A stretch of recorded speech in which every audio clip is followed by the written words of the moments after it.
kadib markii aan fahmay xaqiiqada nolosha oo ah inaan adduunkan orod lagu gaarayn oo saa u burinaysa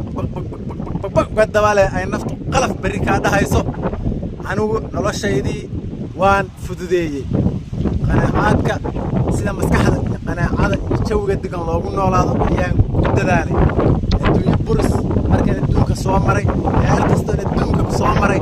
aan arkay inaan bini aadamku ku qancayn midka ugu faqiirsan iyo midka ugu taajirsan haddii lagu siiyo buurtaas oo dahaba yaa ma ku qancayaan bini aadamku marka anu arrintaas ogaaday meeshaan baan iska soo degay yaa gurigaygaan idin tusinayaa wax yar ila soco laakiin horta marka hore webigan maxaa weeye labada nooc kala yaa biyaha isku darsamay ilaahay abuuris badana ilaahay abuuris ma balday labadan webigan isku darsamay buuraleydan ayaan beryahan deganahay kadib markii aan ka soo guuray gurigii aan bixinay $5,000 iyo $6,000 oo ku yaala downtown-ka oo aan fahmay oo aan sadaqaystay furniture-kii iyo wixii aan $5,000 iyo $6,000 ka soo bixiyay iyo TV-yaalkii waaweynaa iyo baalkana plastic masaajeynaysa iyo jiimka guriga waxaas oo dhan waa ku deeqa marka meeshaan baan ku soo degay anigu kaas waa xafiiskayga yarka nolosha yarta inta iga dhimanaan waxayga shilimaadkayga ku soo dhacsada meeshaasaan fariistaa kan waa gurigayga iyo meesha aan deganahay weeye xiliya xoolo intaas ayaan ka haystaa maanta xiliya xoolo maanta inta gaarigaas ku jirta ayaan ka haystaa kan waa fridge-kayga meelahan safarada meelaha aan tagay weeye mar kale aan kaga sheekayn doono yaa fridge-kayga weeye halkan kaas waa freezer-ka halkaas hoose waxa ku jira waa freezer-ka bahalada iyo markaan xayawaanka disho iyo xasharaadka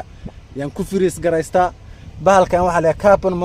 carbon monoxide detector ama carbon dioxide ba oo detect garaya safety-ga weeye tan waa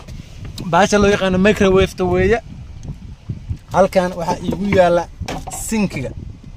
bahalka loo yaqaano biyo ayuu leeyahay waxaan oran anaa dhistay ninka raga xirfad inuu leeyahay hada wax ka muhiimsan ma leh moogta waxaan electrical-ka iyo plumbing-ka iyo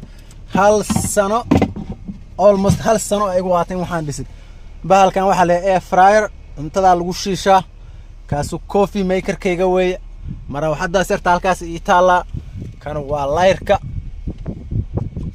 wajid layrka weeye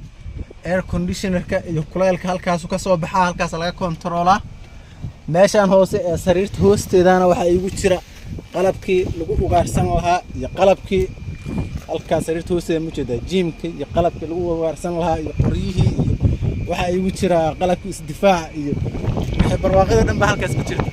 marka soo ma jeed